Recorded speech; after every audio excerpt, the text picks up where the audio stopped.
সমস্ত বন্ধুরা নিশ্চয় খুব ভালো আছেন। আমার নিউ ব্লগে সবাইকে স্বাগত। নিত্যকর্ম নিয়ে বসে পড়েছি। আনাজটা প্রথমে কেটে নিলাম, তারপরে আটাটা মেখে নিচ্ছি। আজকে সকালের রান্না সবজি আর রুটি, তাই আটাটা মেখে রুটিটা করব। যেভাবে রুটি করেন ওভাবেই আমিও রুটিটা করে নিচ্ছি। কিন্তু রুটি খেলে গ্যাস হয় সকালের দিকে, আমার বিশেষ করে হয়। আর সমস্ত বন্ধুদের হয় কিনা আমি জানি না। যদি কোনো বন্ধুর গ্যাস হয়ে থাকে সে কিন্তু এইভাবে রুটিটা করবেন। রুটিটা করার পর চাটুতে জল দিয়ে দেবেন। ওই গরম চাটুতে রুটিগুলোকে একটা একটা করে ধুয়ে নিয়ে থালায় মেলে দেবেন। এর ফলে কি হয়, গরম জলে ধোয়ার ফলে গ্যাস হয় না রুটিটা খেলে। এই পদ্ধতিটা আমার শ্বশুরমশাই আমাকে শিখিয়েছিলেন। আমার শ্বশুরমশাই অনেক বয়স্ক, উনি কিন্তু এভাবেই ধোয়া রুটি খায়, সেই কারণে আমি এভাবেই খাই। রসুন ছাড়াতে গেলে কি খুব কষ্ট হয়, নখের ভেতরে ঢুকে গিয়ে ব্যথা করে। গরম জলে এভাবে রসুনগুলোকে খুলে ফেলে দিন কিছুক্ষণ।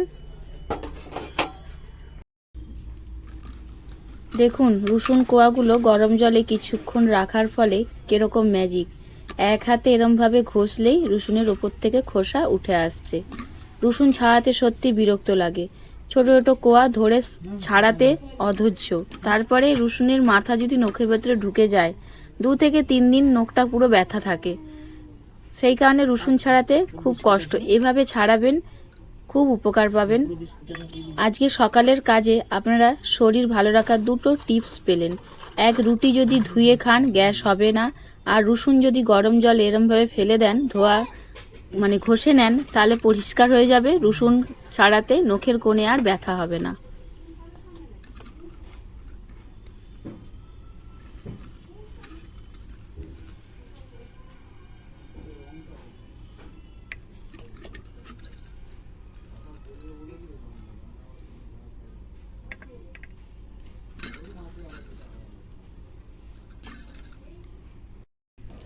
দেখুন বন্ধুরা, রসুনগুলো একদম পরিষ্কার হয়ে গেছে, দেখতে পাচ্ছেন।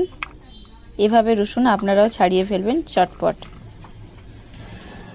আচ্ছা, এই পাতাগুলো বন্ধুরা চেনেন? দেখুন, ভালো করে দেখুন পাতাগুলো কি পাতা। জবা ফুলের পাতা। জবা গাছ দেখেছেন? জবা পাতা এটা। এই পাতার রস খুব উপকার, মানে শরবত করে খেলে খুব উপকার, পেট ঠান্ডা অবশ্যই হবে। ভালো করে ধুয়ে নিলাম। 3টে বাতাসা দিয়েছি, আপনারা চাইলে চিনিও দিতে পারেন। জল দিয়ে দিলাম, তারপরে পরিমাণ মতো নুন দিয়ে দিচ্ছি। কোনো বন্ধু নুন না দিয়ে খেতে চাইলে দেবেন না, আমি অল্প নুন দিলাম। তারপরে এরমভাবে ঘষতে থাকবেন হাত দিয়ে, দেখবেন হ্যার হ্যার করছে। যখন দেখবেন অনেক হ্যার হ্যার করছে তখন ভাববেন শরবতটা তৈরি হয়ে গেছে।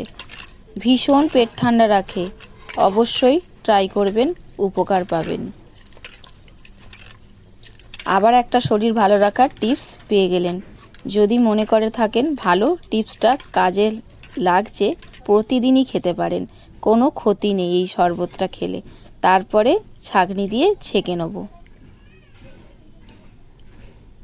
অল্প অল্প দেবেন জলটা, আর গ্লাসে পড়বে। দেখুন সবুজ রঙের জলটা হয়ে যাবে, হালকা সবুজ।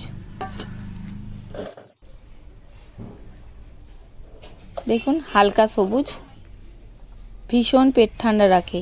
ভিডিওটা ভালো লেগে থাকলে অবশ্যই লাইক কমেন্ট শেয়ার করতে ভুলবেন না। এখানের মতনই ভিডিওটা শেষ। বাই, পরের ব্লগে দেখা হবে।